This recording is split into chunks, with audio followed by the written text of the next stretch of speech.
Hello बच्चों, आज हम बात करेंगे अभाज्य गुणनखंड विधि द्वारा एलसीएम तथा एचसीएफ फाइंड करेंगे। ठीक है, तो क्वेश्चन करते हैं, ज्ञात करो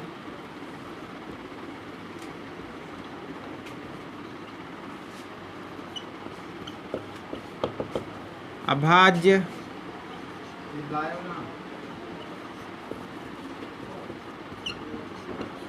गुणनखंड विधि द्वारा एलसीएम व एचसीएफ क्या फाइंड करना है। अभाज्य प्राइम फैक्टर मेथड से आपको फाइंड करना है एलसीएम एंड एचसीएफ फाइंड करना है। ठीक है, तो क्वेश्चन है 12, 15 और 21। अब इस 12, 15, 21 का आपको क्या करना है, अभाज्य गुणनखंड विधि द्वारा एलसीएम और एचसीएफ फाइंड करना है। ठीक है, तो अब क्या करेंगे, इसका सॉल्यूशन देखो बच्चों। 12 का प्राइम फैक्टर बनाएंगे तो 12 में 2 का भाग जाएगा, 6 बचा, 2 से कटेगा 6, हाँ 3 बचा और ये 12 हो गया। 2 दूना 4, 4 3 12 वापस मिलेगा। ठीक है, 15 का प्राइम फैक्टर अभाज्य गुणनखंड करो तो क्या मिलने वाला है, 3 का भाग जाएगा और 5 का, 5 3 15 होगा। 21 का करेंगे तो 21 इज इक्वल टू 3 × 7। ये आपका हो गया अभाज्य फैक्टर। ठीक है, अभाज्य गुणनखंड हो गया है आपका। ठीक है, तो आप इसमें एलसीएम फाइंड करना है और एचसीएफ फाइंड करना है। तो एलसीएम बराबर लिखोगे, क्या लिखोगे, एलसीएम बराबर, इसमें कॉमन क्या दिख रहा है, इसमें जो है तीनों स्टेप में जो है कॉमन 3 है। कितना कॉमन है, 3। तो 3 को आप ऐसे ही लिख लोगे। उसके बाद में 2 है, 2 कहीं नहीं है तो 2 को लिखोगे, फिर 2 है उसको भी लिखोगे और उसके बाद में 5 को लिखोगे और उसके बाद में 7 को। अब इसका क्या कर दोगे, इसका गुणा कर दोगे तो 2 3 आए 6, 6 दूनी 12, 12 पंचे 60, 60 सत्ते कितना होता है, 420। कितना होता है, 420। ये बात आपको समझ में आया।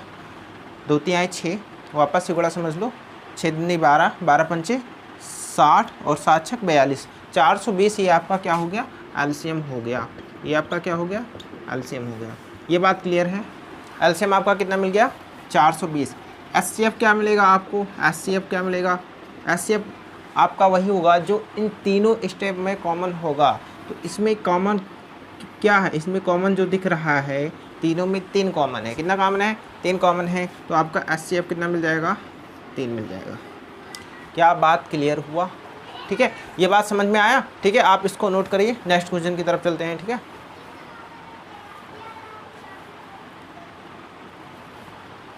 हो गया। चलिए अगले नेक्स्ट क्वेश्चन की तरफ चलते हैं।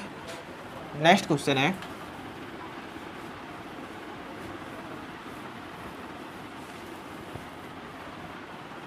30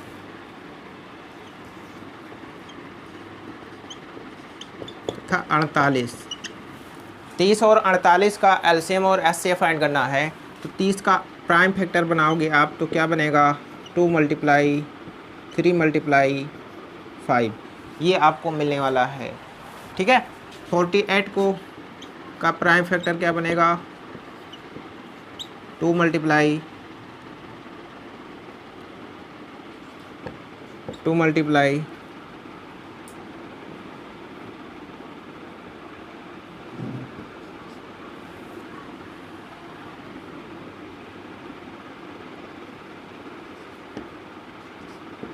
3। ये बात आपको समझ में आया। 2 ×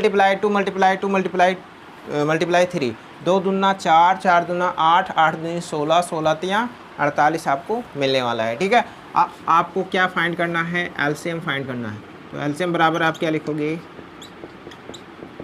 इसमें 2 से 2 कॉमन है तो एक बार लिखना है। ठीक है, आप इसमें कहीं कॉमन है, हाँ 3 से 3 कॉमन है तो एक बार लिखेंगे। तो पहले इन दोनों को 3 बार है तो 2 को 3 बार लिख लेंगे। ठीक है, और अब कितना कॉमन दिख रहा है, 3 कॉमन दिख रहा है तो 3 को एक बार लिखना है, उसके बाद में 5 लिखना है। ये बात आपको आना चाहिए। ठीक है, जो कॉमन रहेगा उसको आपको एक बार लिखना है। ठीक है, और जो कॉमन नहीं रहेगा उसको साथ लेकर चलना है। ठीक है, किसमें, जब आप एलसीएम फाइंड करोगे, ठीक है। तो क्या मिलेगा, 2 दूना 4, 4 दूना 8, 8 दूना 16, 16 3 48, 48 पंचे, देखो 2 दूना 4, 4 दूना 8, 8 दूना 16, 16 3 48, 48 हो गया। 48 का गुणा 5 से करना है, तो 8 पंचे 40 के 0 हो गया, 5 चौके 20 और 4 24। आपको एलसीएम कितना मिल गया, आपको एलसीएम मिल गया 240। कितना मिल गया एलसीएम आपको, 240 मिल गया।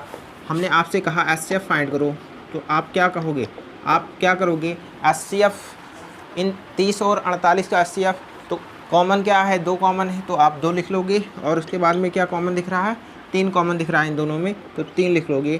तो इसका आप गुणा करके बता दोगे, कहोगे सर इसका एचसीएफ जो है कितना है, 6 है। एचसीएफ कितना है, 6 है। ये बात आपको समझ में आया होगा, ठीक है। नोट करिए, नेक्स्ट क्वेश्चन की तरफ चलते हैं। नोट करिए, हो गया, चलिए।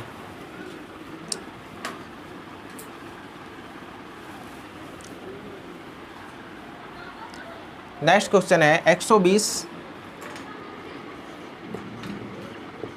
150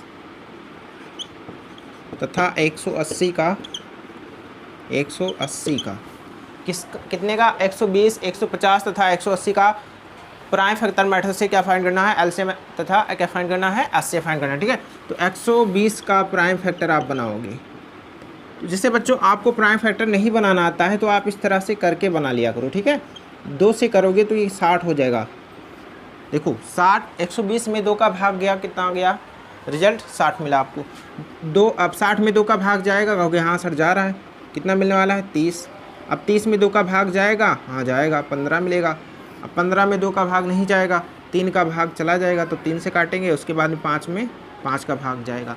तो 120 का प्राइम फैक्टर क्या मिल गया, 2 मल्टीप्लाई 3 मल्टीप्लाई 5, 3 मल्टीप्लाई 5। ये बात आपको समझ में आया। ये 120 का क्या हो गया, प्राइम फैक्टर अभाज्य गुणनखंड हो गया। 150 का बनाना है आपको, 150 का बनाना है तो आप 150 का भी बना सकते हो इस तरह।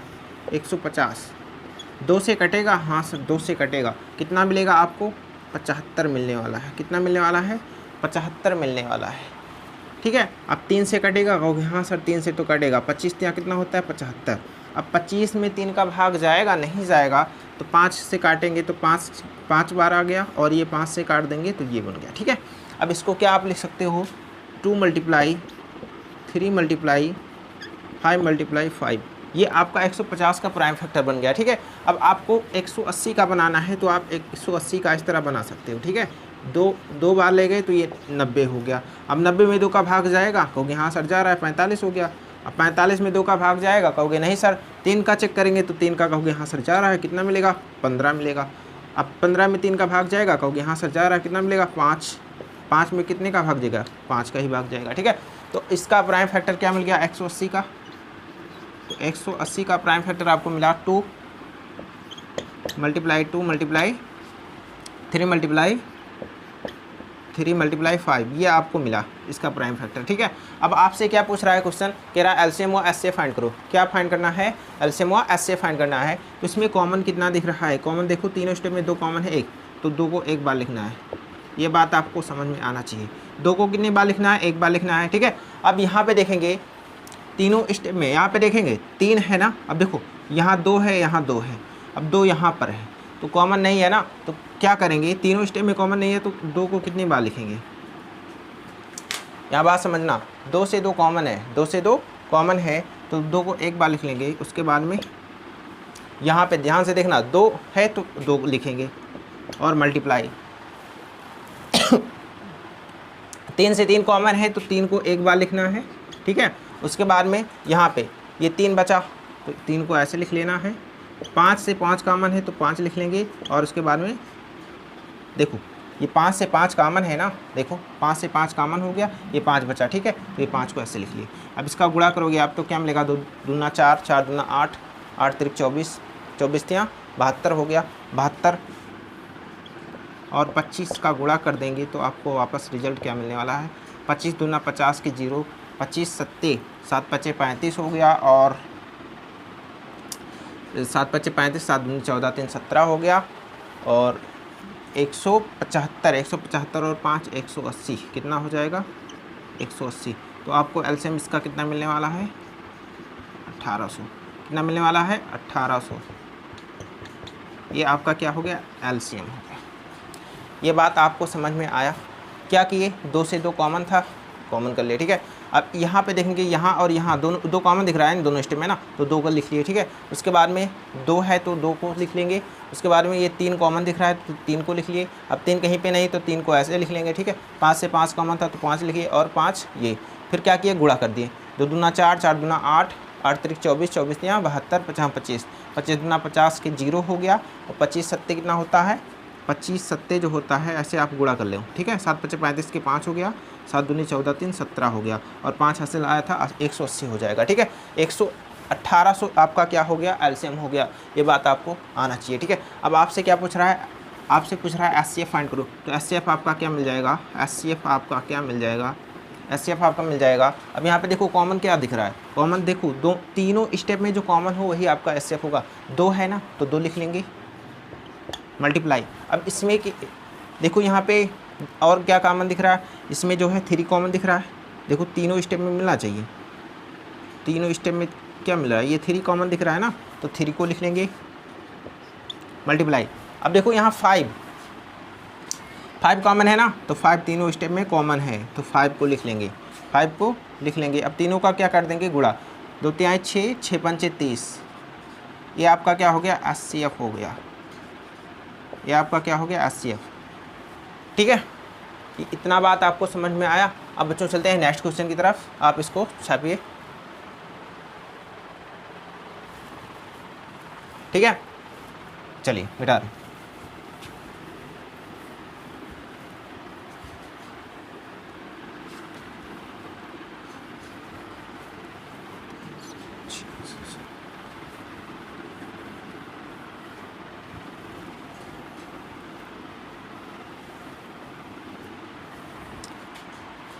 नेक्स्ट क्वेश्चन है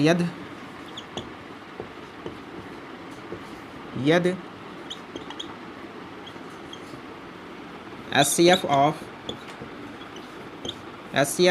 306, 657 इज इक्वल टू 9 हो तो एलसीएम 306, 657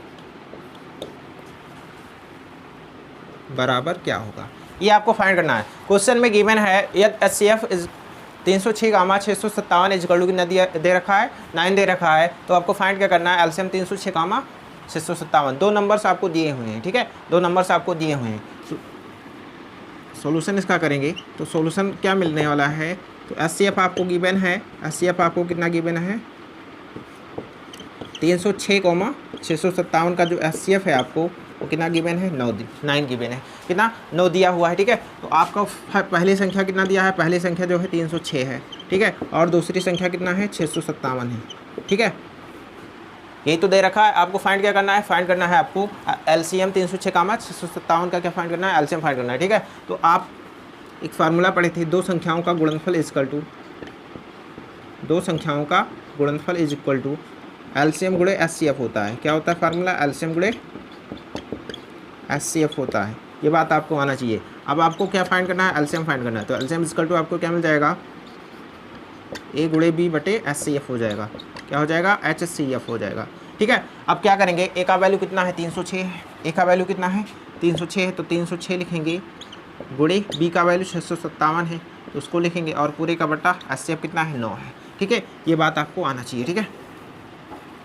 एलसीएम बराबर क्या मिलेगा, एलसीएम बराबर आपको मिलेगा 306, 657 मल्टीप्लाई, ठीक है, और बटे में कितना मिलने वाला है 9। अब देखो ये कट रहा है तो 9 त्रिक 27 हो गया, 9 त्रिक 27 हो गया, और कितना बचा 3 बचा, 9 चौके 36 कट रहा है, 9 त्रिक 27 हो गया, 3 बचा, 9 चौके 36, तो कितना मिला 34 मल्टीप्लाई 657, ये मिलने वाला है आपको, ठीक है। नहीं समझ पाए आप लोग तो ठीक है, इस तरह भाग कर लेना, ठीक है। 9 त्रिक 27 हो गया, 3 बचा, ठीक है, 6 उतारे, 9 चौके 36। अब क्लियर हुआ, बात क्लियर हुआ, तो इसको आप समझ गए होगे, ठीक है, कितना मिलने वाला है। अब इसका क्या करोगे, आप गुणा करोगे, क्या करोगे आप गुणा करोगे। तो गुणा आप जैसे नहीं कर पा रहे हो तो इस तरह आप गुणा कर लिया करो, ठीक है। इस तरह गुणा नहीं कर पाओ तो इस तरह लिख के कर लिया करो, ठीक है। कितना मिलने वाला है, 7 चौके 28 के 8 हो गया, 5 चौके 20, 20 और 2 22 हो गया, 6 चौके 24, 24 और 2 मिलके 26 हो गए, ठीक है। 7 त्रिक 21 हो गया, 5 त्रिक 15, 15 और 2 17, 6 त्रिक 18, 18 और 2 मिलके कितना हो गए 20, 8 मिलने वाला है, 3 और 7 6 13, 3 2, ठीक है। 7 चौक 28 के 8 हो गया, 5 चौक 20 और 2 22 हो गया, 6 चौके 24 और 2 26, 7 त्रिक 21 हो गया, 5 त्रिक 15, 2 17, 6 त्रिक 18, 2 20, 8 हो गया, 3 हो गया 13 और 3 कितना आ गया, आप इसका मल्टीप्लाई 23,338, ये आपका क्या हो गया, एलसीएम हो गया। 23,338 ये आपका क्या हो गया, एलसीएम हो गया। ये बात आपको समझ में आया। तो सबसे पहले इस तरह का क्वेश्चन आपको दिखे तो सबसे पहले आपको क्या करना है, ये तो गिवन था, एचसीएफ की गिवन था 306 का, 657 का एचसीएफ कितना गिवन था, 9 गिवन था, ठीक है। और इसमें ये 306 जो है वो आपका पहला संख्या है, ठीक है, और 657 क्या है, दूसरी संख्या है, ठीक है। तो अब इसलिए दो संख्याओं का गुणनफल इक्वल टू रिलेशन होता है, एलसीएम गुणे एचसीएफ होता है, ठीक है। तो हमने क्या किया, हमको क्या फाइंड करना है, आपको फाइंड करना था एलसीएम, क्या फाइंड करना था, एलसीएम फाइंड करना था। तो एलसीएम इक्वल टू क्या मिलेगा, अब देखो ए गुणे बी और ए एचसीएफ क्या होगा, भाग में जाएगा, डिवाइड में जाएगा, ठीक है। ए का वैल्यू कितना दे रखा था 306, ठीक है, इसको लिख दे, गुणा है तो गुणा लगा दिया 657, बी के स्थान पे कितना रख दिया 657। अब एचसीएफ कितना है, एचसीएफ कितना आया इसका, एचसीएफ आया है 9, तो 9 लिख दिए, ठीक है। अब क्या किए, इसको काटे, तो काटे, ये 34 बार कटा, कितना 34 मल्टीप्लाई 657। अब इसका क्या कर दिया, मल्टीप्लाई कर दिया, तो कितना आ गया 23,338 आ गया। ये आपका क्या हो गया, आंसर हो गया। यही आपसे क्वेश्चन में पूछ रहा था, ठीक है, आप इतना नोट करिए। नेक्स्ट क्वेश्चन की तरफ चलते हैं, ठीक है, नोट करिए। अगला प्रश्न है,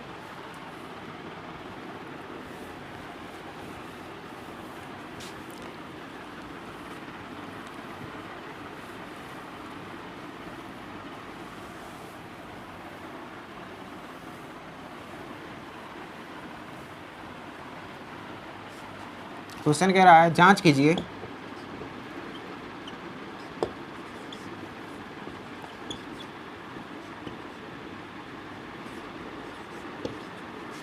कि किसी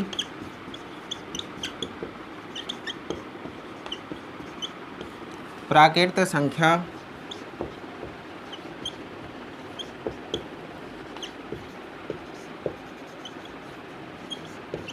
के लिए 6 का पावर n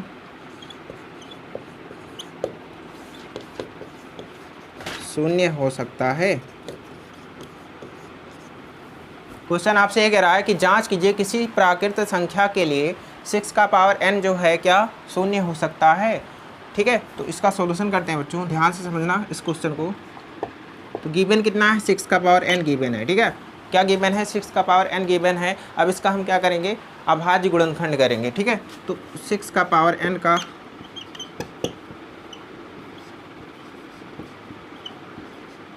अभाज्य गुणनखंड, अभाज्य गुणनखंड क्या मिलने वाला है आपको, 2 × 3 का पावर n मिलने वाला है। इस तरह आप लिख सकते हो ना, 2 × 2 = 6 हो गया, 6 का पावर n, आपको वापस वही रिजल्ट मिलने वाला है, ठीक है। तो कितना हो गया, 2 × 3 का पावर n हो गया, ठीक है। ये आपका अभाज्य गुणनखंड हो गया इसका, ठीक है।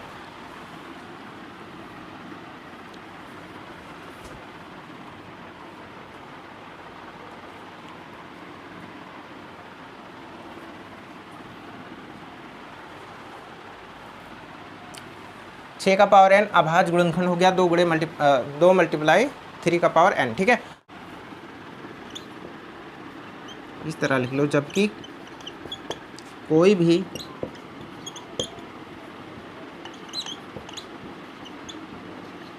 प्राकृत संख्या शून्य पर समाप्त होती है, शून्य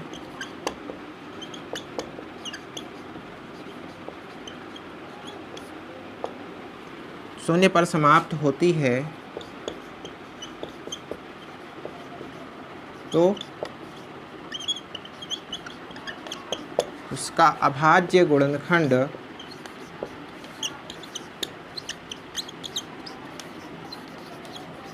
अभाज्य गुणनखंड 2 मल्टीप्लाई 5 का पावर n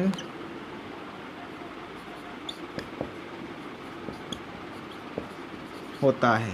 इसीलिए 6 का पावर n शून्य नहीं हो सकता, शून्य नहीं हो सकता। अब एक बार इसको वापस पुनः समझ लो बच्चों। ये क्वेश्चन कह रहा था कि जांच कीजिए किसी प्राकृतिक संख्या के लिए 6 का पावर n शून्य हो सकता है। ये बात आपको चेक करना था, ठीक है। तो गिवन था 6 का पावर n को चेक करना था कि ये 0 के बराबर हो सकता है, ठीक है। तो 6 का पावर n का क्या किए, अभाज्य गुणनखंड कर दिए, तो 2 मल्टीप्लाई 3 का पावर n हो गया। यही तो इसका प्राइम फैक्टर बनेगा। लेकिन अब देखो 0 लाना है, तो 2 मल्टीप्लाई 3 का पावर n हो गया, तो इसमें 0 तो आएगा नहीं, तो क्या लेंगे। जबकि कोई प्राकृतिक संख्या शून्य पर समाप्त होता है, कोई प्राकृतिक संख्या अगर शून्य पर वो समाप्त होगा तो उसका अभाज्य गुणनखंड जो होगा 2 मल्टीप्लाई 5 का पावर n होता है, ठीक है। 2 मल्टीप्लाई 5 का पावर n होना चाहिए, ठीक है।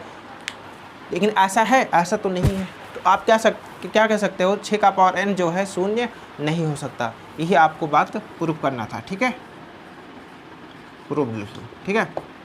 चलिए नेक्स्ट क्वेश्चन की तरफ चलते हैं, नोट करिए। हो गया, चलिए।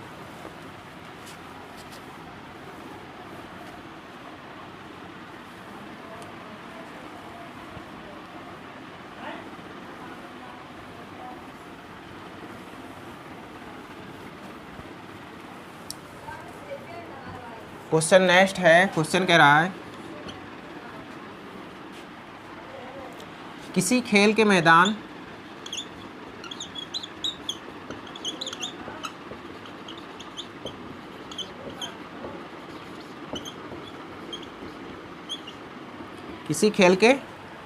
के चारों ओर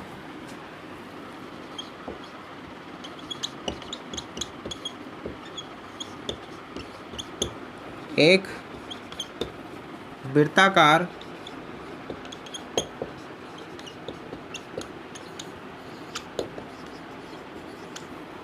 किसी खेल के मैदान के चारों ओर एक वृत्ताकार पथ है। इस मैदान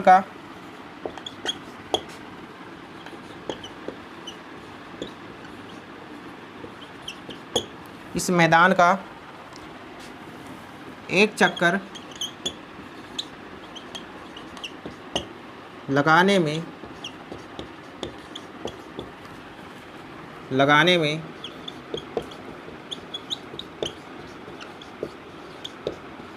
सोनिया को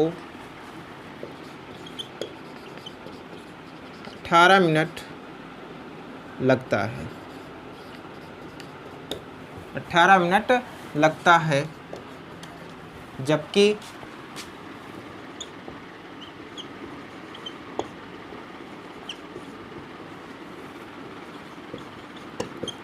इसी मैदान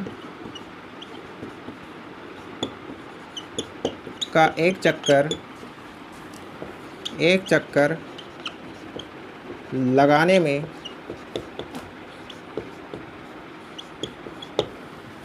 में रवि को 12 मिनट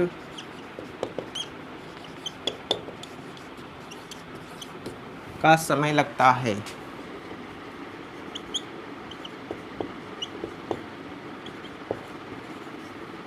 यदि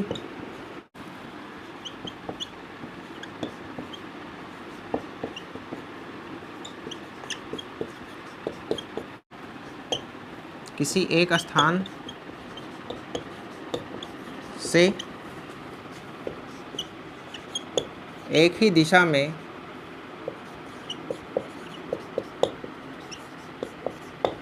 चलना प्रारंभ करें तो बाद में वह कितने समय बाद, कितने समय बाद उसी प्रारंभिक स्थान पर पुनः मिलेंगे, पुनः मिलेंगे। ये क्वेश्चन आपसे कह रहा है। अब ध्यान से इस क्वेश्चन को एक बार बच्चों, इस क्वेश्चन को समझने का प्रयास करो, ठीक है। क्वेश्चन कह रहा है किसी खेल के मैदान के चारों ओर एक वृत्ताकार पथ है, ठीक है। इस मैदान का एक चक्कर लगाने के लिए सोनिया को 18 मिनट लगता है। कितना मिनट लगता है? 18 मिनट लगता है। जबकि इसी मैदान का एक चक्कर लगाने में रवि को कितना? 12 मिनट का समय लगता है। यदि वह किसी एक स्थान से एक ही दिशा में चलना प्रारंभ करें यहाँ लिख लो, करें, तो बाद में वह कितने समय बाद प्रारंभिक स्थान पर पुनः मिलेंगे, प्रारंभिक स्थान पर पुनः मिलेंगे। तो ऐसे इस तरह, जैसे आपसे बच्चों यहाँ क्या कह रहा है? प्रारंभिक स्थान पर, यानी मतलब जैसे जहाँ से वो चलना, जैसे ये सर्कल है, ये वृत्ताकार पथ है, यहाँ से बच्चों चलना प्रारंभ किए, यहाँ से चलना प्रारंभ किए, यहाँ से यहाँ तक चलकर सोनिया आती है, तो उसको कितना समय लगता है? 18 मिनट। कितना समय लगता है? 18 मिनट, ठीक है। लेकिन जब रवि यहाँ से यहाँ तक का एक चक्कर लगाता है तो कितना उसको समय लगता है? 12 मिनट लगता है। तो आपको ये बताना है कि जब ये दोनों प्रारंभिक एक ही साथ दोनों निकले हैं, यहाँ से इस पॉइंट से एक ही साथ निकले हैं, तो आपको ये बताना है कि कितने समय बाद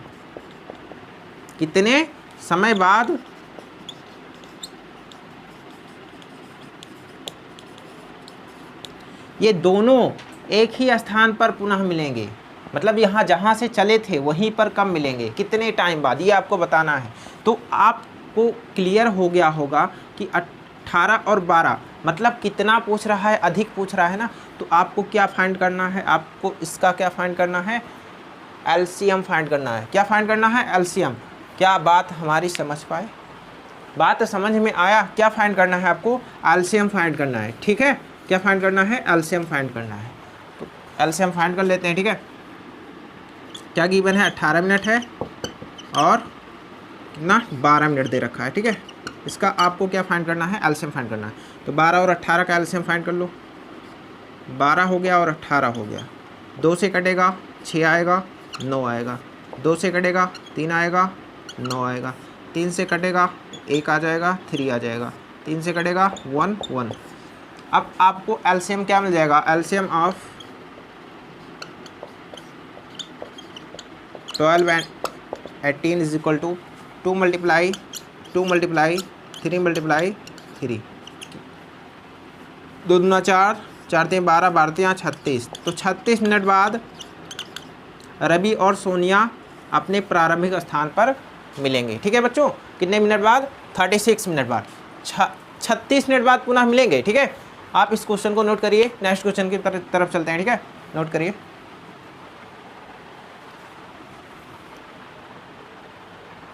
मिटाएं? चलिए ठीक है, मिटा दें।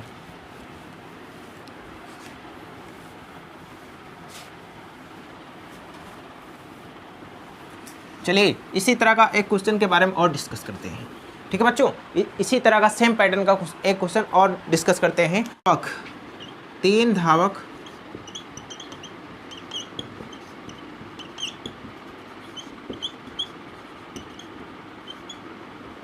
धावक एक मैदान के चारों ओर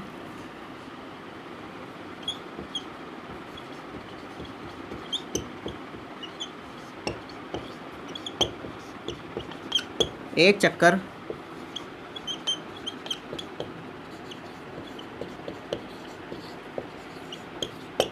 लगाने में 12 सेकेंड, 8 सेकेंड व 10 सेकेंड का समय लेते हैं।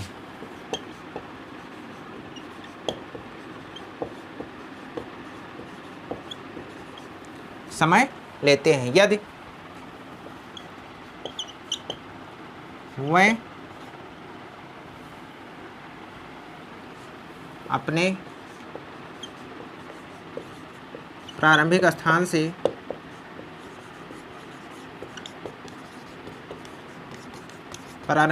से एक साथ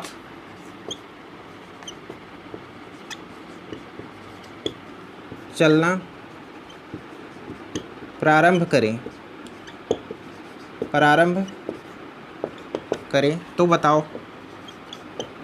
तो बताओ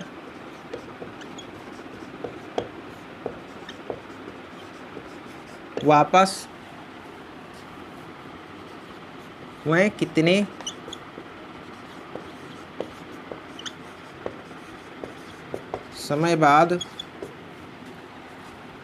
समय बाद पुनः उसी स्थान पर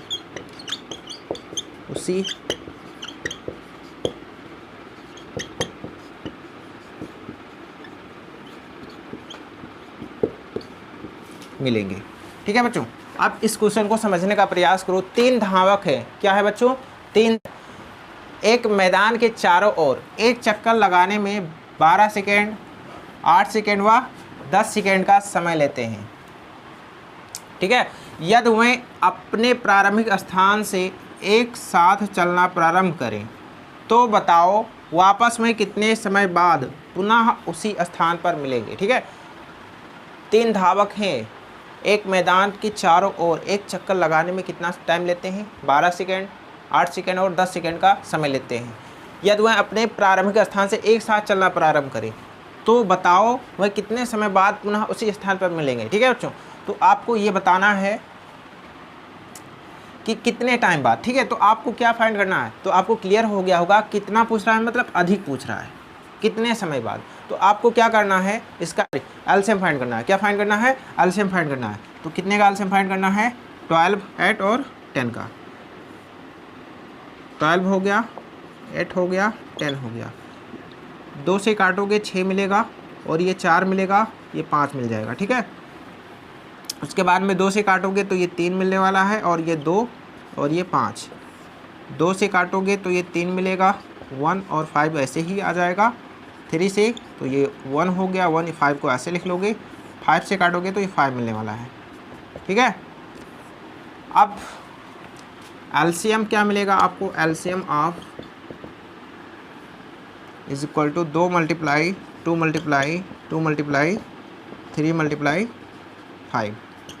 2 दूना 4, 4 दूना 8, 8 3 24, 24 पंचे 24 पंचे 5 चौके 20, 5 दूनी 10 और 2 12, 120 सेकेंड का समय लगेगा।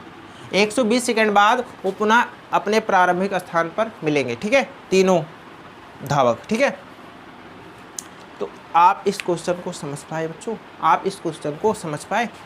ठीक है, तो आप जैसे ही इस तरह का क्वेश्चन आपको दिखे, आपको क्या फाइंड करना रहेगा? एलसीएम फाइंड करना रहेगा। ठीक है, कुछ आपको सोचना ही नहीं है, यही बात ध्यान रखना है। कितने समय बाद, मतलब अधिक पूछ रहा है। ठीक है, अधिक पूछ रहा है ना, कितने समय बाद, तो आपको क्या फाइंड करना रहेगा? एलसीएम फाइंड करना रहेगा।